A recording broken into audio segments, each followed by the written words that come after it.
talking about abortion and whether, a woman should carry to term even if she's been raped. Katie Kirk, that's an interesting and a hard question. There's some nuances in this answer and some things that I think a lot of people will find objectionable, but at least it's an answer she's comfortable with. So it's got its ups and downs. Let's watch. If a 15-year-old is raped by her father, you believe it should be illegal for her to get an abortion. Why?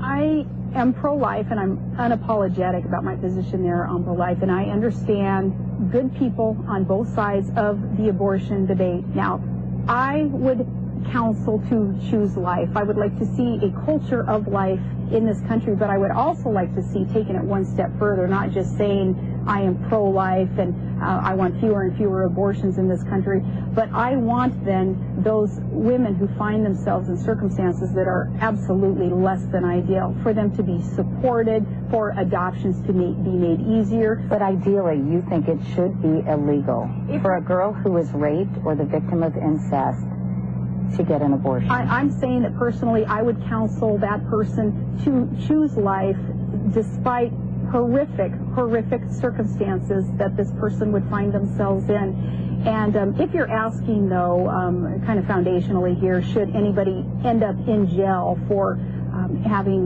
had an abortion? Absolutely not. That's nothing that I would ever support. Some people have credited the morning after pill as for decreasing the number of abortions. How do you feel about the morning after pill? Well, I'm all for contraception, and I'm all for any preventative measures that are legal and safe and should be taken. But Katie, to believe that life starts at the moment of conception, and I would like you to don't see, believe in the I would morning like to after see pill? fewer and fewer abortions in this world. And again, I haven't spoken with anyone who disagrees with my position on that. I'm sorry, I just want to ask you again, do you condone or condemn the morning after pill? Personally, and this isn't a McCain-Palin policy.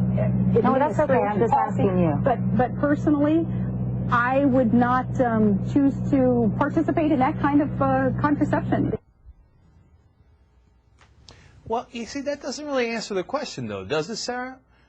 You're saying I wouldn't participate in that kind of contraception. I take that as a given, although I'm not even entirely sure of that. But let's take that as a given, right? But the question isn't what you would do personally. The question is what you would mandate as the government.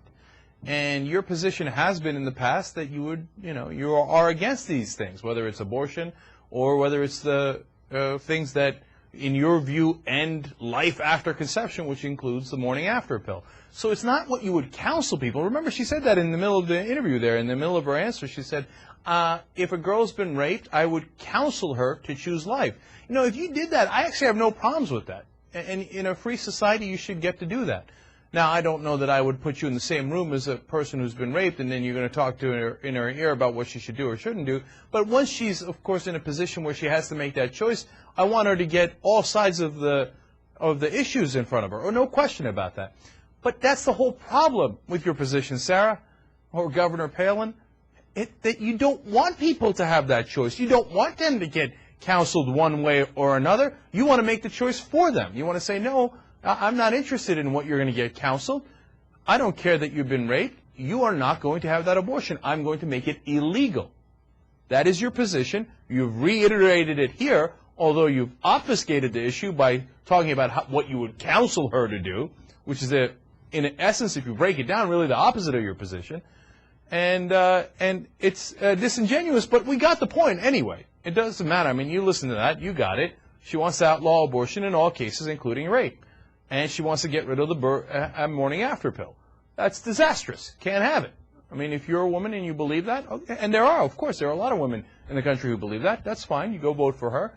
And if you think you should be able to take the morning after pill, or that any woman should have the choice to do that, or if that a woman gets raped, as I think Katie Couric's original question was, a 15-year-old gets raped by her dad, she shouldn't be allowed to have an abortion. And Palin says, no, she shouldn't. If you think she should, then you don't vote for Sarah Palin, because she's going to appoint judges who are going to vote with her. And all she needs is one judge on the Supreme Court, and she wins. It's not a risk that, I certainly don't want to take it.